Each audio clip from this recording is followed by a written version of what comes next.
In the quiet suburb of Willow Creek, December usually brought soft carols, glowing porches, and the comforting hum of holiday cheer. But this year, the air carried a chill that had nothing to do with winter.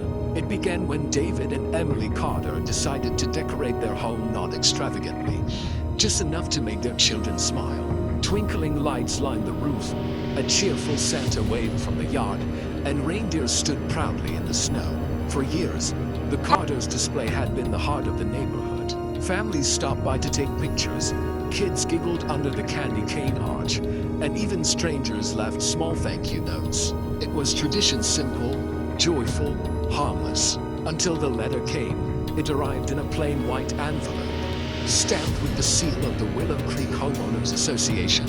Inside was a single sheet of paper cold, official, and utterly heartless. The HOA had fined the Carters for excessive holiday decoration and violation of community lighting guidelines. The fine, $1,200, payable within 10 days. The words hit like a punch to the chest. David reread the letter, stunned. The HOA claimed the lights were too bright, the inflatable center a public eyesore, and the music a disturbance. Yet no one had complained except perhaps the HOA president, a woman named Beverly Crane. Beverly was known for her obsession with community uniformity. She measured lawns with rulers and handed out warnings for unapproved garden gnomes. To her, individuality was chaos. And to her, David's joyful display represented rebellion. When the Carters refused to remove their decorations, the HOA doubled the fine. Then came threats of legal action. Christmas, once her favorite season, turned into a nightmare of notices and penalties. But David wasn't the kind of man to surrender. He saw the fine as a challenge, a test of how far one family could push back against control. If the HOA wanted to call his lights too bright, he would show them what too bright truly meant. In the coming days, he began planning something far beyond a neighborhood display, something that would light up the entire town. He drew sketches late into the night, contacted electricians, and reached out to a few friends with big connections. What started as a $1,200 fine was about to become the most spectacular act of defiance Willow Creek had ever seen. The HOA thought they had dimmed his Christmas spirit, but they had just flipped the switch on something unstoppable. The morning after the second fine arrived, David sat at his dining table, surrounded by blueprints, tangled wires, and half-finished mugs of coffee. The HOA had no idea what kind of storm they had unleashed. What started as anger had turned into determination, the kind that burns quietly but powerfully. David's plan was bold, maybe even ridiculous. He decided he wouldn't just decorate his home, he would build the most elaborate Christmas light show in the entire state. He wasn't going to fight the HOA with words or lawsuits. He would fight them with spectacle. The first call he made was to a local lighting engineer who specialized in commercial displays. Within a week, truckloads of equipment began arriving. Synchronized light systems, projection units, fog machines, and even a small outdoor stage setup. The neighbors watched in stunned silence as workers scaled rooftops and ran wires underground. At first, whispers filled the cul-de-sac. Some thought the Carters had lost their minds. Others admired their courage. But Beverly Crane, the HOA president, saw it as an act of war.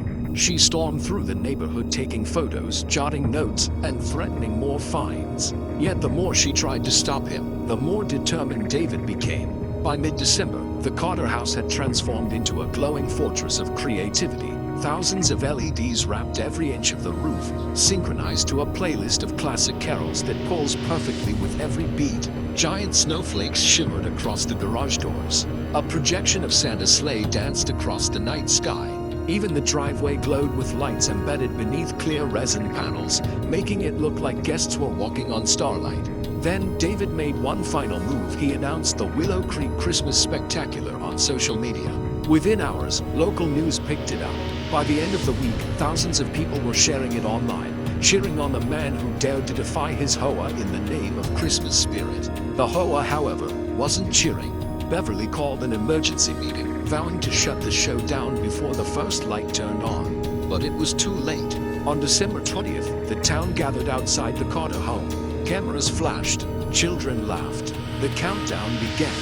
5, 4, 3, 2, 1. When the switch flipped, the night exploded into color. The crowd gasped in awe. and from her window across the street, Beverly's face twisted in disbelief. The HOA had declared war, but David had just won the first battle. The moment David flipped that switch, Willow Creek was no longer just a quiet suburban neighborhood. It became the brightest spot in the entire county.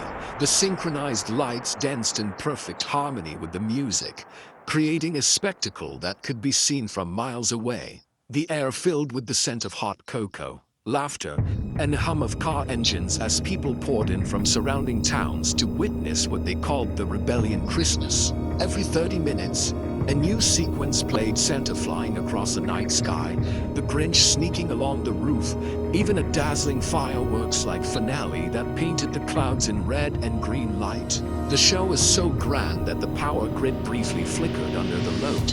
Yet through it all, David stood in quiet satisfaction, watching his family's joy glow brighter than any bulb on the house. By morning, videos of the event had exploded across social media. The story headline read, "Man defies HOA with the biggest Christmas light show in America." Local reporters came knocking, and soon national news stations picked up the footage. David's house became a symbol not just of holiday cheer, but of standing up to overreach and control. People began donating to help him cover the HOA fines. Some even sent letters of support from across the country. "You reminded us what Christmas is really about," one note said. It wasn't about the fines, it was about joy that couldn't be regulated. But while the world celebrated David, the HOA fumed in silence. Beverly Crane was livid.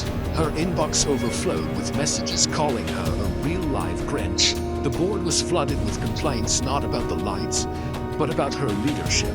Property values, once her favorite topic, now dropped under the shadow of bad publicity when she tried to shut down the display by citing safety hazards. The town mayor himself stepped in, praising David for bringing the community together. The HOA's authority began to crumble before her eyes. Every night, more cars lined the streets and local businesses thrived on the crowds. Restaurants hung banners that read, "Thank you, Carter family." The entire town, once ruled by rigid HOA rules, now pulls with freedom and light. Beverly couldn't stand it any longer. If she couldn't control David, she'd destroy him another way. That night, she filed a lawsuit claiming his display caused property damage and emotional distress. But what she didn't know was that her next move would lead to her own downfall. When the lawsuit arrived, David wasn't surprised. He had expected Beverly to strike back. She was too prideful to accept defeat quietly. But what she didn't expect was that by taking him to court, she would expose everything the HOA had been hiding for years. The claim accused David of public nuisance, light pollution, and emotional distress. The damages demanded were absurd: $50,000 and removal of old decorations. Yet David didn't panic. He knew something Beverly didn't. Every permit, every electrical inspection, and every safety clearance had already been approved by the town. He had followed every rule precisely because he'd anticipated this moment. When the court date arrived, the entire community showed up to support him. Dozens of neighbors packed the courtroom wearing red and green scarves. Reporters lined the hallways. Even the mayor submitted a statement defending David's contribution to the town's holiday spirit. Then came the twist. During discovery, David's lawyer obtained HOA financial records documents that revealed years of misused funds, inflated fines, and personal reimbursements written directly to Beverly Crane.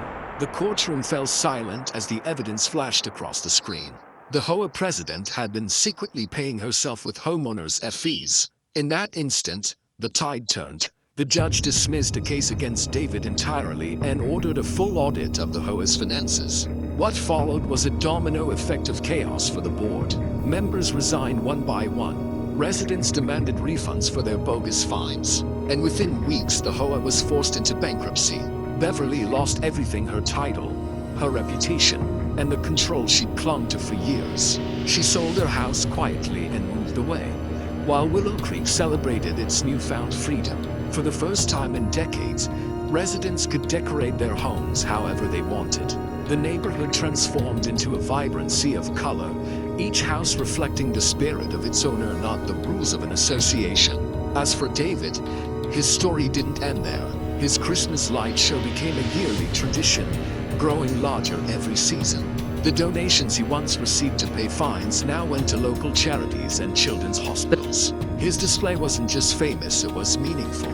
And every year, as the lights flickered on, David would smile and think about that first letter, the fine that tried to steal his Christmas spirit.